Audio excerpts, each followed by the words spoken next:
முன்னாடி நாள் நைட்டு மேக்ஸில் போய் நிறையா வந்து ட்ரெஸ்ஸெல்லாம் வந்து பர்ச்சேஸ் பண்ணிட்டு வந்திருந்தோம். அங்கே போட்டு பார்க்குறப்ப என்னமோ எல்லாமே கரெக்டாக இருக்க மாதிரி தான் தெரியுது. திரும்பி அடுத்து வந்து நம்ம அதை என்னைக்கு எடுத்து போடுறோன்னு பார்த்தோம்னா அன்றைக்கி தான் தெரியுது, ஆஹா இது கொஞ்சம் பத்தாமல் போயிடுச்சுன்னு. அதே மாதிரி தான் என் ஹஸ்பண்டோட பேண்ட்டு பத்தலை அப்படின்னு சொல்லிட்டு நான் மாற்றிட்டு வந்துடுறேன் அப்படின்னு சொல்லிட்டு போயிட்டாரு.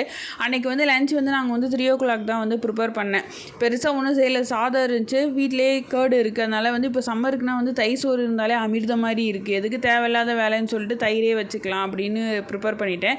அப்புறம் ஆளுக்கு ஒரு முட்டை மட்டும் ஆம்லேட் போட்டுட்டு உருளைக்கிழங்கு மசாலா மாதிரி நான் ரெடி பண்ணி வச்சுருந்தேன். ஆனால் உண்மையை சொல்கிறேன், அவ்வளவு டேஸ்ட்டாக இருந்துச்சு அந்த தயிருக்கு அந்த உருளைக்கிழங்கு மசாலா. இனிமேல் அடிக்கடி நான் வந்து அதை தான் வந்து செய்வேன் அப்படின்னு நான் நினைக்கிறேன். என் ஹஸ்பண்ட் போய் அந்த ட்ரெஸ் எக்ஸ்சேஞ்ச் பண்ணிட்டு வந்தாருன்னு சொன்னேன்ல, வர வழியில் வந்து இந்த இஃப்தார் ஸ்நாக்ஸ் விற்றுருப்பாங்க போல், அதில் வந்து இந்த குட்டி குட்டி சமோசா இருக்கும்ல, அது வாங்கிட்டு இருந்தார். நீங்கள் வந்து என்ன தான் பெரிய சமோசாவை பெரிய கடையில் போய் சாப்பிட்டாலும் இந்த குட்டி வெங்காய சமோசாவில் இருக்கிற டேஸ்ட்டு வேறு எதுலேயுமே வராது.